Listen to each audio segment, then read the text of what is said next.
Ladies and gentlemen, Catherine Bleish of thebitmom.com is a stay-at-farm mother of 2 young children and over 100 chickens in Southeast Austin, a vocal advocate for agorism, raising sovereign children, and sustainable living. But, I mean, more importantly, she has been just a powerful voice in the freedom movement. I hope it's not too much to call her an activist's activist, but she's really been someone who has always been there for other people, to help other activists, to share her knowledge. And I think that's really core to what she's doing right now. She was, one of the things she really got started on was being an expert on Department of Homeland Security fusion centers in the growing police state, and did a lot of work on that, raising awareness. But now she, with her husband, John, is doing Sovereign Living TV, sovereignliving.com or sovereignliving.tv. Really exciting project. It's almost like what I wish I was doing. But more importantly, she has really come a long way from being the, Catherine, if I may say so, the angry activist, to the peaceful walk-away resistor agorist. Catherine, welcome to the show.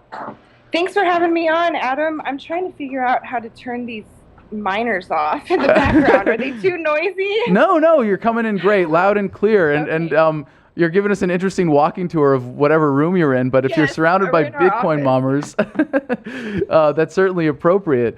So, welcome. Welcome. Thank you. Thanks for having me on. How are you doing today? Excellent. Is that a fair introduction? Does that kind of I hope I wasn't exaggerating too much, but really your activism has meant a lot to me, and I wanted to share that with my audience. Well, I really appreciate that. The feeling is definitely mutual. I've always looked up to you. I feel like you've helped me to evolve along my philosophical journey, and I really appreciate all the contributions that you make, Adam. You're amazing. Appreciate that. Well, why don't you start by telling us about your original attitude mindset when you were doing DHS Fusion Center work, and you were bullhorning, you were organizing protests, and just without getting past that, just with your current perspective, how would you describe that phase of your activism? I think angry was probably the best word that could be used right there. I was really upset. I started out as an environmental anti-war activist, moved on to Ron Paul, then became a, sort of a police state fusion center whistleblower activist, visiting fusion centers all across the country. And I was really angry, and I was really upset about everything that was happening.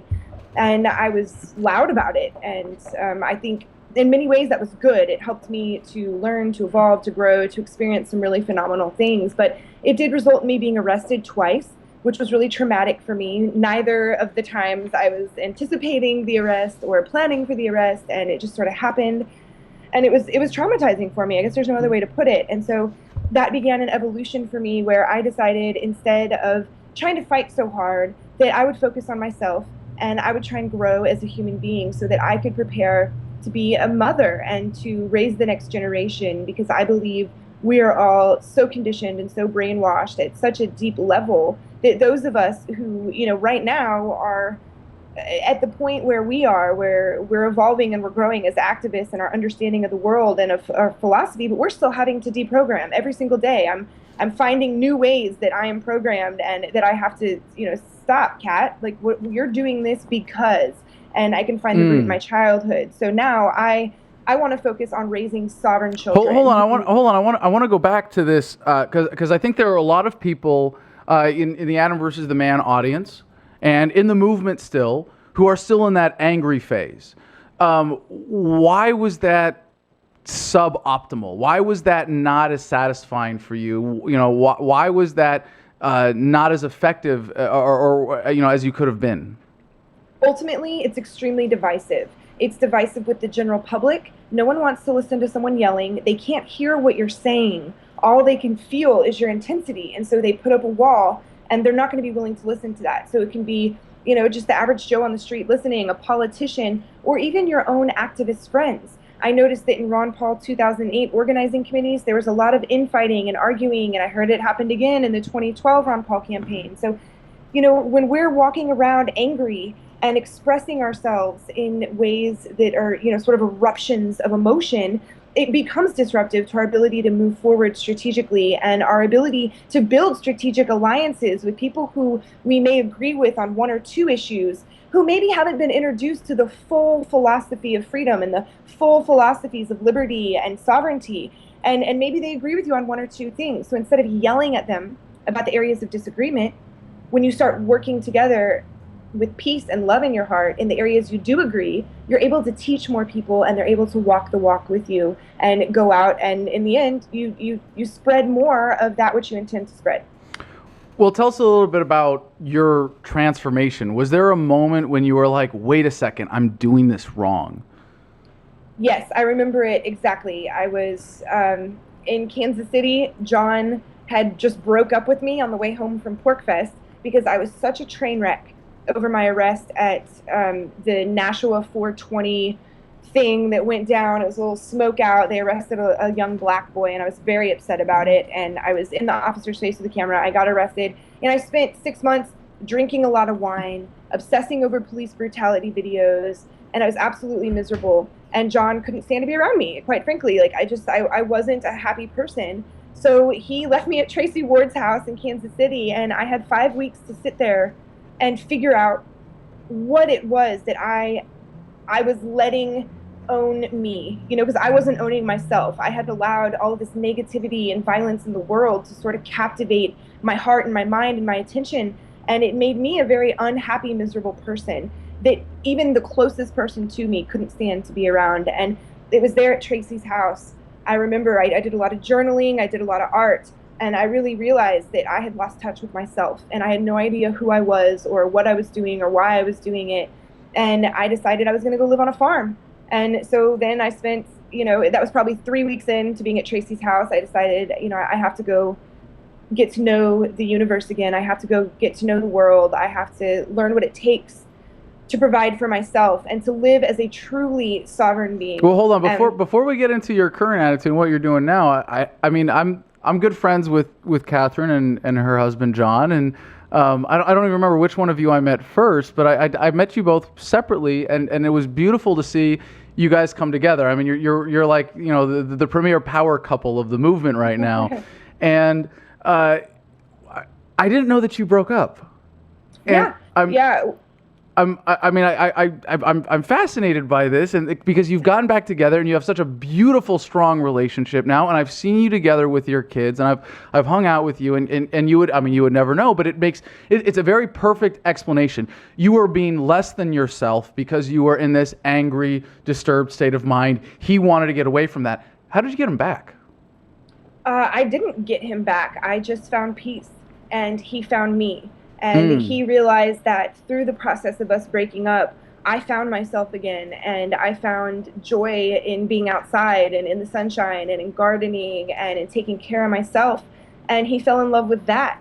And he then began to evolve, and he began to change as well, because he was in an angry spot too. I mean, to be completely honest, like, we were just two miserable, angry people, and it just went so far on my end that he didn't want to be around it anymore. So I think he saw the transformation that I went through, and it was really inspiring for him. So, we ended up getting back together. We got pregnant with Aliana, and we moved on to the farm together. And, we have to work on being happy, positive people every single day. Honestly, it's really hard. There's a lot of pressures in the world right now. So it's definitely not something that we have perfected, but it's a journey that we are walking on together. And for that, I feel so blessed, because he really is amazing, and we're changing together. And I'm not always ahead of the curve on the ways we change. He really got into Buddhism recently, and that helped me a lot as well, to sort of work on my outward expressions of some inner turmoil I've been experiencing my whole life since childhood, and to deal with some things that have always affected me, and I feel much more at peace through that process as well. Okay, now before we get into what you're doing now, I want to ask you a sort of long-term movement trajectory question, because I know you, like me, being really steeped in the movement, being an activist, being an involved and engaged libertarian for as long as you have been. It seems that this is kind of a natural process that a lot of people go through in waking up. They realize what's going on, they get angry, they get upset, they want to yell, and then they see other people seem to drop out of the movement. And I imagine there are some people who are still standing outside fusion centers with bullhorns going, how come Catherine Bleish isn't being angry with us anymore, right? And it seems like, some of those maybe, and I don't want to call you an older activist now, but you've gone through this transition, and it seems like in prior generations of libertarian or even freedom-leaning activists in general, a lot of people do this, and then they sort of retire from activism, and you look back and it's like, where did they go? What are they doing now? And I think in prior generations to ours, that a lot of these older activists were very alone and isolated before the age of the internet. And when they got past that angry phase, they really did kind of check out of activism. And I know this is really generalizing for an entire generation of libertarians, but if you agree, or if you want to challenge this, please feel free to interrupt. But that they would go through that experience of going, well, I'm angry. Well, I'm not angry anymore. But what do? Do I share this? How can I be an activist without being angry? They really did kind of drop off from that full-throated engagement. But now I think that our generation, maybe, or just as this is, maybe it's not our generation, but maybe it's as people are going through this process today with this greater connected movement, when they go through it, they are able to seek other avenues of activism, and they're still powerfully vocal libertarians without being the angry fist in the air on the street corner kind of guy. And they're doing things like what you're doing now. What's your take on that generational difference, or that general process, or even just this sort of gate of fire that we all go through before we come into the beautiful realm of calm, peaceful libertarianism? Well, I think you're spot on for a lot of people. I do think there's a political trek with the politicos where people kind of become lifers, and they might kind of get stuck in their philosophy and they don't continue to evolve. And instead of trying to really get down to the root of things, they focus on getting elected, and it becomes year after year of ballot access and signatures and this and that. And I see a lot of lifers in that regard, but I do think for the radical, on the street, bullhorning, that sort of ferocious activist, yeah, you really do get exhausted at some point, and you realize that you're not taking care of yourself. And it's just inevitable that people have to take a step back, because either they have children, and you really can't put out that. Yeah, that's the other. I forgot that. That is like really one of the most important parts of this narrative. And then you have kids, and then you pay taxes, and then you just it's a resignation that's sort of natural with growing up, which I haven't done yet. Yes. Well, we don't have to grow up. And I think something John and I are figuring out is how to continue being activists with our lifestyle choices and documenting what we're doing and bringing others along. And I think that is a change that came with the internet, and it came with wide availability of technology. We can videotape everything we do. We can audio record everything we do. And we're not dependent on others to publish that information and that data. We can do it ourselves. So as we write more books and we make more videos and we really start producing more content, we can continue to inspire people without letting that energy out through rage. Okay, so how is this reflected in what you're doing now? Well, we are doing just that. We're documenting what it is we are doing and the evolutions that we are taking through many mediums. And if that was, I don't know if y'all can hear, my computer just went off. I'm going to close some windows here, sorry. No, sounds fine. We're documenting what we are doing through several different channels. One of them is a reality-based documentary-style television show called Sovereign Living, where cameras come intermittently into our home, into our lives, and document what we're doing, whether it's how we're trying to raise food, whether it's the way we're raising our children, or how we're dealing with healthcare and getting out of allopathic medicine and into natural health. It could be the way we're dealing with educating our children. We prefer unschooling, which is sort of a decentralized, peer-to-peer style of education that we feel very passionately about. These are all things that we are documenting through Sovereign Living. We are also doing blog posts on Sovereign Living to help educate people on similar themed projects that we're doing, whether I make some jerky out of a chicken I slaughter. I will post pictures of that on sovereignliving.com on the blog so that people can learn and grow with us. And we also have our own podcast, both John and I. He does Sovereign BTC on the Let's Talk Bitcoin network, which is, I think he might be one of the most hotly followed shows right now, which is really exciting. And I do a podcast called The Bit Mom on thebitmom.com. And those cover our passions for cryptocurrency and Bitcoin and everything, surrounding that. So we're really trying to document everything we're doing. I have an ebook on raising chickens, and I'm working on one on raising sovereign children. So we're really just trying to document what we're doing and put it out there to the world so that others can join us on this journey, because it is not fun to walk alone. And we spent 3 years living on a farm. We're not right now. And it was really hard, to be honest. I felt very isolated. We only had one car. And I'm raising the children when John's working by myself. And it was really, really hard. And we realized that in order to live a sovereign lifestyle, we need our community there with us. And we need people who are willing to make the sacrifices, and boy, are they great to live a consistent lifestyle. I mean, they are major sacrifices. And hold on. If you'll allow me to try to share something with you on that, when you call it a sacrifice instead of a choice, it's really using a negative judgmental language when you can instead say, I have chosen something better. I have given something up that I like, but I have found something so much better. That's not a sacrifice. No, there's no such thing, like in the sense that like there's no such thing as altruism. And I don't mean to belittle people who get joy from helping others, but it's not altruism. You're doing it for yourself because you seek joy in that. Every rational choice that you make is never a sacrifice. Well, I don't know. I kind of disagree, I guess. It is a sacrifice. It's really hard, especially when you have children and you want to raise them a certain way and you want Wait a second. Hold on. Excuse me. I'm sorry. You're saying that's hard? When you know what you know, don't you think it would be a hell of a lot harder for you to go get some corporate wage slave job and vaccinate your children so they can go to government-run schools? Don't you think paying your taxes and raising children that are going to grow up to serve the military-industrial complex like good little Americans, to see them go die in war, to know that your productivity is going to support the state, don't you think that would be a little bit harder?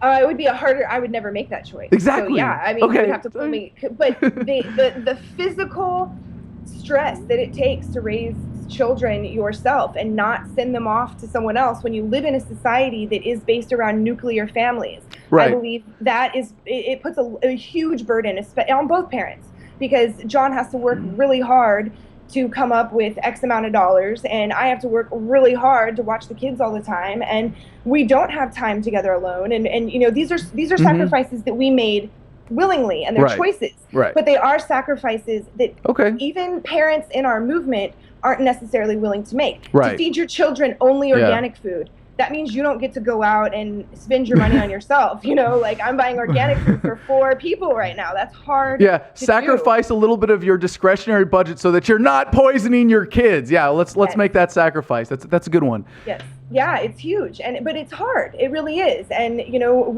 we're not paycheck to paycheck like the average family. We're hustle to hustle every day. It's like, how am I going to feed my kids tomorrow? How am I going to feed my kids tomorrow? So it's a hard choice to have a decentralized income and to not just have a place where you can go check in from 9 to 5. It is very hard. So it seems like the alternative is being the well-kept slave, and you're saying that that's a relatively stress-free lifestyle, but far less satisfying, right? Yeah, it probably depends on who you are, how much stress is involved with it, but for me, it's way more stressful to have to run in the rat race and pay my taxes and be a slave. It's stressful. It makes me feel angry again, So this new lifestyle, while it's really hard on me physically and emotionally because I have young children, and I think that's hard on most mothers of young children, it's worth it to me, because I am raising sovereign children who do not understand what it means to comply with somebody, because they don't have to comply with me. We believe in partnership parenting. We work together as a family. We meet everyone's needs equally in the household. No one's the boss. No one's in charge. We all have equal respect for each other. We are there to guide and raise our children. And I don't know. I really do believe it's less stressful. Now, are you still trying to raise money to support the show, Sovereign Living? Yes. Right now, we are in the process of crowdfunding the last half of the show. We have episodes 1 through 3 taped and edited and for sale on a DVD at sovereignliving.tv. We are in the process of editing 4, 5, and 6, all of which have been taped. And they sort of end on a cliffhanger with us moving off the farm. And we would like to do a 12-episode season, which means we need to raise money for 6 more episodes. So we are taking the money on top of costs for getting the DVDs sold and using that money to pay Kamikaze Productions to do ongoing film and tape. And I got to say, I've loved every episode that I've seen, and it's really powerful. And and what they're doing on as low of a budget as it is incredible. And I know with the technology we have today, it is, you can do this on a shoestring and still put together, a top-notch, legitimate, credible production. And the show looks freaking awesome. Like, I've shared every one, and I really think that it's a wonderful tool for libertarians to say, hey, look, this is how the message and this understanding can actually improve your life and empower you in this way. And I think that's a lot more effective than sending tools and suits into the political arena to say, oh, yes, you should vote for me because I'm going to be a little less tyrannical than the other guy. And I'm really dismayed to see that there is still so much money from the libertarian movement going into candidates when projects like this are going unfunded, because you are having a far greater impact than 99% of the people running for office, and I commend you for that. So, Catherine, are there any other thoughts on anything you discussed that we didn't cover that you'd like to share, or about why people should support Sovereign Living? No, I just think it's a really great tool to teach people. We use it as a learning tool as well. And yes, it is on a shoestring budget, and it is TV ready. We've been approached by almost 5 or 6 production companies trying to get it on TV right now. And we are refusing to sell out our message. We do things in episode 5 that are against the corporate medical industrial complex, and that's not going to fly on mainstream TV. So we're going to shoot for Netflix and Hulu and independent distribution. So we really do appreciate any support that people can throw our way, because it's TV ready, it's amazing, and I think it really sets the bar for Liberty Media moving forward. Awesome. Thanks so much, ladies and gentlemen, Catherine Bleish, the Bit Mom, thebitmom.com. This was one of the things that, that white America didn't want blacks to have. There's just no way that a family can run on a free market model. AR lower receivers, so the evil, Adam Lanza gun